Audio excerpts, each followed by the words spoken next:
தின அரசியல் பார்வையாளர்கள் அனைவருக்கும் வணக்கம். இன்னைக்கு நம்ம யாரை பத்தி பார்க்க போறோம் கேட்டீங்கன்னா, யாரை பத்திலாம் சொல்லக்கூடாது. எதை பத்தி பார்க்க போறோம் இல்லையே, அவன் மனுஷன் கூட கிடையாதுங்க. நாய். நன்றி கெட்ட நாய். இல்ல நாய் கூட நன்றி உள்ளது. நன்றி இல்லாத ஒரு பிராணி. அந்த பிராணி பார்த்தீங்கன்னா தொடர்ச்சியாக அண்ணன் திருமாவளவன் அவர்களை குறிவைத்து அவதூறு பரப்பிட்டு இருக்கு. அந்த பிராணியினுடைய பெயர் என்ன? அந்த பிராணிக்கு கொடுக்கப்பட்ட அஜெண்டாவிற்காக அண்ணன் திருமாவளவன் அவர்களே இன்னைக்கு விமர்சிக்கிற அளவுக்கு அந்த பிராணிக்கு தைரியம் வந்திருக்குன்னா, அந்த பிராணிக்கு தைரியம் கொடுக்கறது யாரு? இந்த வீடியோல நம்ம பார்க்க போறோம். வாங்க பார்க்கலாம்.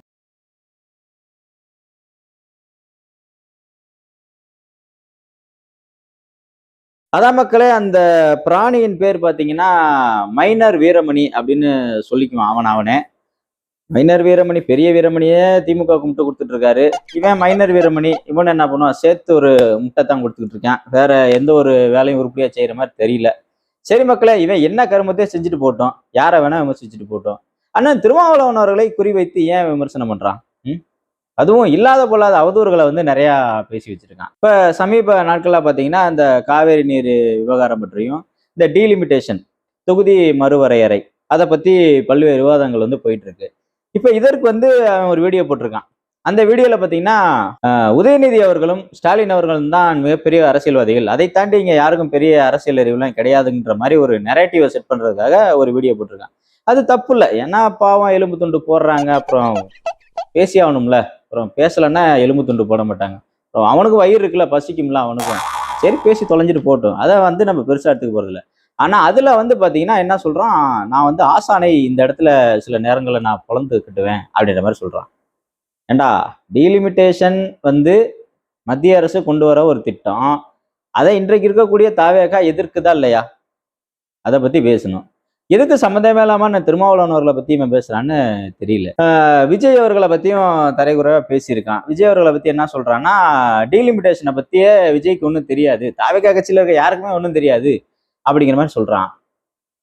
நான் ஒரு சவால் விடுறேன், ஒரு 10 நிமிஷம் டீலிமிட்டேஷன்னா என்ன, இதனால் யார் பாதிக்கப்பட போறா, டீலிமிட்டேஷனுக்குள்ள என்னென்ன சிக்கல்கள் இருக்கு, இதை பத்தி உதயநிதி அவர்கள் பேப்பர்ல எழுதிட்டு வராம, நல்லா நோட் பண்ணிக்க, பேப்பர்ல எழுதிட்டு வராம அவருக்கு ஒரு சுயசிந்தனை இருக்கும்ல, இல்லைனாலும் பரவாயில்ல, எப்படியாவது உட்கார வச்சு ஏதாவது கொஞ்சம் சொல்லி கொடுத்து கொஞ்சம் மக்கப் பண்ண வச்சிருங்க, மனப்பாடம் பண்ண வச்சிருங்க, அப்படியாவது பண்ணி வச்சு ஒரு 10 நிமிஷம் இந்த டீலிமிட்டேஷனை பத்தி பேசிட்டாருன்னா நாங்களாம் பேசுறதை நிறுத்திடுறோம், நிறுத்திட்டு திமுக சேர்ந்துடுறோம். முடியுமா? அதாவது பேப்பர்ல எழுதி கொடுத்ததையே பிரஸ் மீட்ல இப்படி படிக்கிறாரு. இப்ப மக்களே, விஜய் அவர்கள் நடந்த சட்டமன்ற கூட்டத்தொடரில் என்ன சொல்லியிருக்காருன்னா, அது பத்தாது பின்னாடி ஒருத்தர் வாசிக்கிறாரு, பேப்பர்ல எழுதி கொடுத்தது எல்லாமே பின்னாடி ஒருத்தர் வாசிக்கிறாரு. எனவே இப்படிப்பட்ட ஒரு விஞ்ஞானியைத்தான், இப்படிப்பட்ட ஒரு மிகப்பெரிய அரசியல்வாதியைத்தான் பெரிய தலைவரா கட்டமைக்க அந்த கொத்தடிமையை வேலை பார்த்துக்கிட்டு இருக்காங்க. இவனுக்கு என்னவோ பண்ணிட்டு போட்டு ஏன் அண்ணன் திருமாவளவனை பத்தி இழுக்கிறானுங்கன்னு தெரியலையே. இப்ப இதுல இன்னொரு விஷயம் என்ன சொல்றான்னா, திமுக கூட்டணி முயற்சி நடந்துச்சுன்னு சொல்லி அண்ணன் திருமாவளவன் அவர்கள் தான் கிளப்பி விட்டாரு அப்படிங்கிற மாதிரி சொல்றான். ஏண்டா மூதேவி, இந்த விஷயம் தமிழ்நாடு முழுக்க நாரி நாத்தம் எடுத்து உங்களை காரி துப்பி எவ்வளவு அசிங்கப்பட்டீங்க. சிவி சண்முகம் விட்டு உங்களை கிளின்னு கிழிச்சாரா இல்லையா? இப்ப சமீபத்துல கூட கிழிச்சிருக்காரு மக்களே. அந்த வீடியோ போடுறேன், அதை பாருங்க, அப்புறம் அது குறித்து இந்த பிராணியை நம்ம கிழிப்போம். 4ஆம் தேதியிலிருந்து எடப்பாடியாருக்கும் உதயநிதி ஸ்டாலினுக்கு ஏற்பட்ட அந்த உறவு பங்காளி என்று பேசுற அளவுக்கு உருவாக்கிச்சு. திருமாவளவனை நான் முதலமைச்சராக்குவதற்கு சொன்னேன் என்று சொல்ல, ஆமா சொன்னேன், நான் ஏற்கனவே பேட்டியில சொல்லியிருக்கிறேன்னு. ஏன் சொன்னேன், எப்ப சொன்னேன், எந்த நேரத்தில் சொன்னேன்? நீங்க சட்டமன்ற உறுப்பினர்கள் கூட்டத்தை உங்கள் வீட்டில் கூட்டினீர்கள். கூட்டி என்ன சொன்னீங்க? திமுக ஆதரவோடு நான் முதலமைச்சர் ஆவதற்கு ஆதரவு அளித்தார்கள். இப்போது சில கட்சிகள் அதில் ஒத்துக்கொள்ளவில்லை, அதனால் மாற்று திட்டமாக திருமாவளவனை முதலமைச்சராக்குவோம், மற்ற அமைச்சர்கள் எல்லாம் நீங்கள் எடுத்துக்கொள்ளுங்கள் என்று சொல்லுகிறார்கள் என்று சொன்னார். சொன்ன அது எப்படி நாம் ஏற்றுக்கொள்ள முடியும்? திமுக ஆதரவோடு நீங்க முதலமைச்சராவது ஏற்றுக்கொள்ளுகின்ற போது ஏன் திருமாவளவனை முதலமைச்சராக்கிவிட்டு நீங்கள் மீதி இருக்கிற 30 அமைச்சர்களையும் அதிமுக ஆக்குவது என்ன தவறு என்று சொன்னேன். நான் அதுல மறுக்கலையே, இன்னைக்கும் சொல்றேன். நான் சொன்னதான் உண்மைதான். எப்ப சொன்னேன்? நீங்க சொன்னதுக்கு அப்புறம் சொன்னேன். இன்னொன்னு சொன்னேன், திருமாவளவனை ஏற்றுக்கொள்ள முடியாது. அது எப்படி விடுதலை சிறுத்தைகள் கட்சி என்று சொல்லிவிட்டு நாம் இருப்பது? நான் ஏற்றுக்கொள்ள மாட்டேன். சரி, நீங்க ஏற்றுக்கொள்ள வேண்டாம். அப்பதான் சொன்னேன், அண்ணா திராவிட முன்னேற்ற கழகம் திமுகவை எதிர்த்து தொடங்கப்பட்ட இயக்கம். தாவேகா திமுகவை எதிர்த்து அரசு செய்கிறது, திமுகவை எதிர்த்து வெற்றி பெற்றிருக்கிறது. நாம் இருவருமே ஒரே கொள்கையில் இருக்கிறோம். ஏன் தாவேகாவை நாம் ஆதரிக்க கூடாது என்று சொன்னேன். எந்த மாற்று கருத்தும் இல்ல. நீங்க திமுகவோட முதலமைச்சர் ஆகின்ற போது திமுக எதிர்ப்பு இருக்கிற தாவேகா ஆதரிப்பதில் என்ன தவறு என்று சொன்னோம். இதுதான் நடந்தது. இதையெல்லாம் மூடி மறைத்து விட்டு இன்றைக்கு சொல்லுகிறார் திமுகவை கூட்டணி வைக்க வேண்டும் என்று நாங்கள் சொன்னதாகும். ஒரு பொய்யை திரும்ப திரும்ப சொன்னால் உண்மையாகிவிடும் என்று சொல்றார். எத்தனை மாசம் கழிச்சு சொல்றாரு? அதுவும் அவரே சொல்ல மாட்டார், சொல்லி கொடுக்கிறார். அந்த பேட்டி கொடுக்கும் போதே போன் வருது, நீங்க எல்லாம் பார்த்திருப்பீங்களே.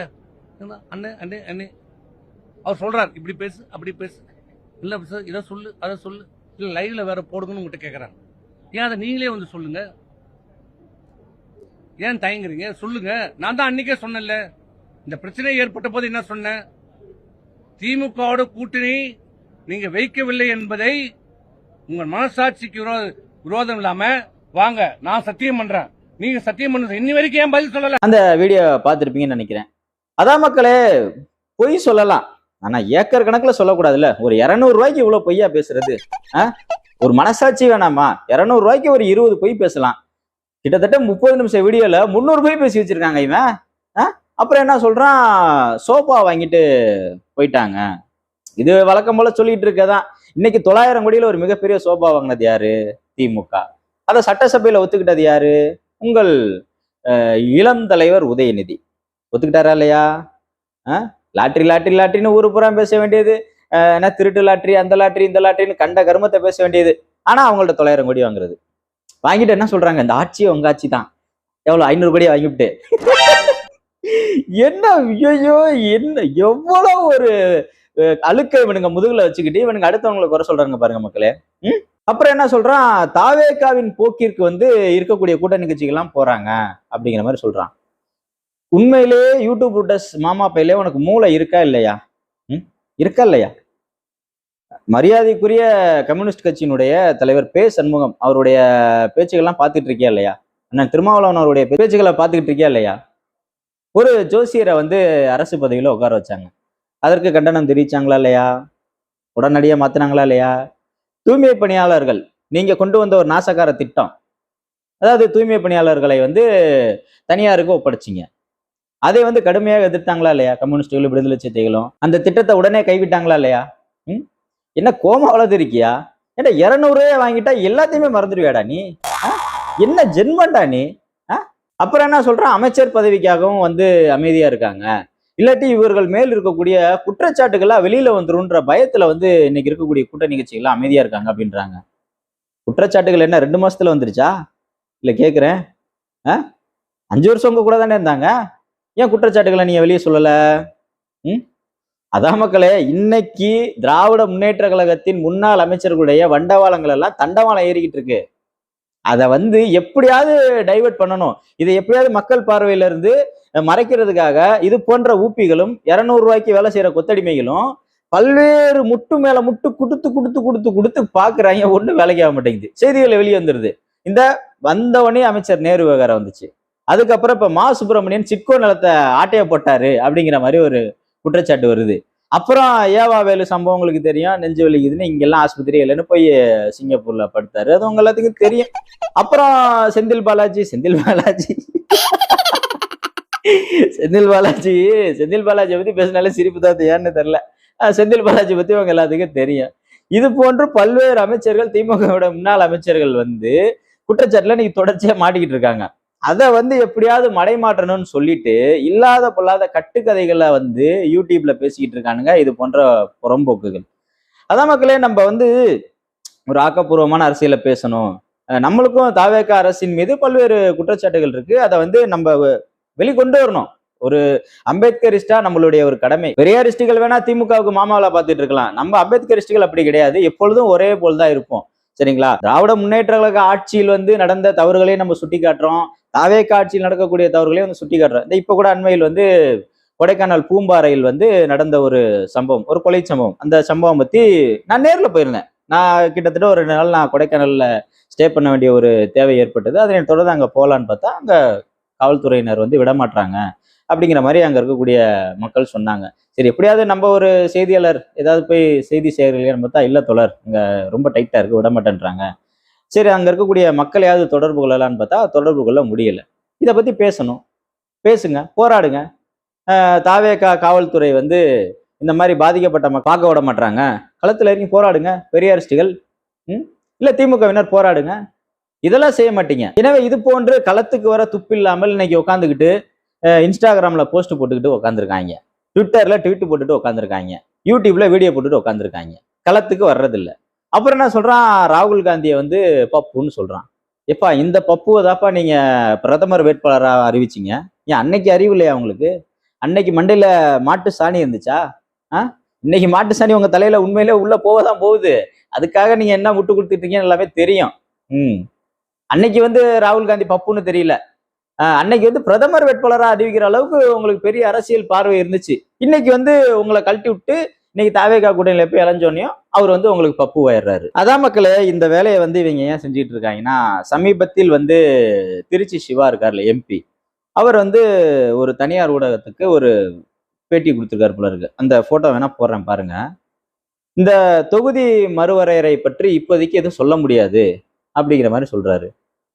ஆக மொத்த மக்களே, இவனுங்க பாஜகவோட போறதுக்கான பல வேலைகளை பார்த்துக்கிட்டு இருக்காங்க. நம்ம சொன்னா நீங்க நம்ப மாட்டீங்க. இதே போல்தான் இந்த சாட்டை இருக்கான் பாத்தீங்களா, அவனும் திமுகவுக்கு வேலை பார்த்துக்கிட்டு இருக்கான்னு நம்ம சொன்னப்ப நீங்க நம்பல.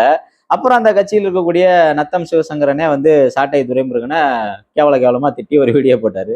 அந்த வீடியோ எடுத்து நம்ம சேனல்ல போட்டு வச்சிருந்தோம். அந்த வீடியோவும் நல்ல வைரலா போயிட்டு இருக்கு, ஃபேஸ்புக்ல போட்டாரு. எனவே இப்ப இது போன்று இன்னைக்கு திமுகவும் பாஜகவோடு போறதுக்கான பல்வேறு வேலைகளை பார்த்துட்டு இருக்காங்க. இன்னைக்கு திராவிட முன்னேற்ற கழகத்தினர் பலர் எழுத ஆரம்பிச்சிட்டாங்க. நாங்க என்ன பண்ணா உங்களுக்கு என்ன, நீங்க தான் எங்களை விட்டுட்டு போயிட்டீங்கல்ல, நாங்க யாரு கூட வேணா கூட்டணி வைப்போம், உங்களுக்கு என்ன அப்படின்னு எழுத ஆரம்பிச்சிட்டாங்க.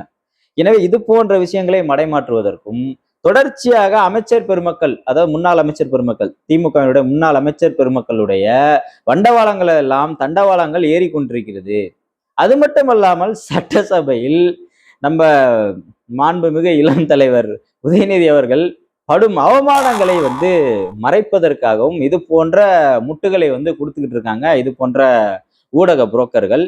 எனவே நீங்க என்னதான் முட்டு மேல முட்டி முட்டி முட்டி நீங்க கொடுத்தாலும் சமூக வலைதளங்கள் மூலம் நீங்கள் கொடுக்கும் முட்டுகள் இன்னைக்கு உடஞ்சி கீழே விழுந்து ஒவ்வொருத்தருடைய கதைகளை வெளியே வந்துகிட்டு இருக்குது. அதாவது மக்களே, கடைசியா இந்த வீடியோ மூலியமா நம்ம மைனர் மாமா பயலுக்கு என்ன சொல்ல வரோம்னா, மைனர் யூடியூப் ரூட்டர்ஸ் அவர்களே, என்ன இருந்தாலும் கொஞ்சம் மரியாதையா பேசுன்னு நினைக்கிறேன். ஆனா நீ செய்யற வேலை அப்படி இருக்க மாட்டேங்குது. இருந்தாலும் போய் தொலை, உனக்கு கொஞ்சம் மரியாதை கொடுத்தே பேசுறேன்.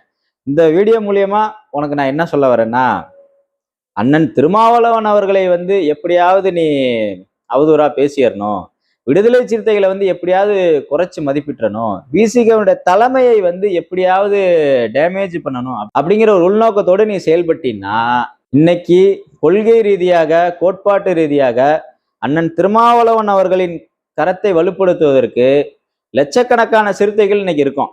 சரிங்களா? அவர்களெல்லாம் தாண்டி தான் நீ அண்ணன் திருமாவளவன் அவர்களுடைய மயிரை கூட நீ பிடுங்க முடியும். ஏன்னா இது போன்று பல்வேறு அவதூறுகளை கடந்து வந்த இயக்கம் தான் விடுதலை சிறுத்தைகள் இயக்கம். அது உனக்கும் நல்லாவே தெரியும். ஏதோ உன்னோட வீடியோவெல்லாம் போட்டு விசிகா முடக்கிடலான்னு ஒரு பகல் கனவு கண்டுட்டு இருந்தீங்கன்னா, அந்த பகல் கனவுல எந்திரிச்சு கொஞ்சம் மூஞ்ச கழுவிட்டு, அது வேலைக்கு ஆகாது ராஜா, வாய்ப்பில்லை ராஜா. எனவே 200 ரூபாயை வாங்கினமா, ஒரு நாளைக்கு 4 வீடியோ போட்டமான்ட்டு போய்கிட்டே இரு. தேவையில்லாம விடுதலை சிறுத்தைகளை சீண்டாத. ஒரு தொடர்ச்சியா அசிங்கப்பட வேண்டிய ஒரு சூழ்நிலை வரும், அம்பலப்பட வேண்டிய ஒரு சூழ்நிலை வரும். ஒரு சில விஷயங்கள்லாம் எடுத்து பேச ஆரம்பிச்சேன்னா நாரி போயிடும். உன்னைய பத்திலாம் கொஞ்சம் பார்த்து பேசு. நன்றி, வணக்கம்.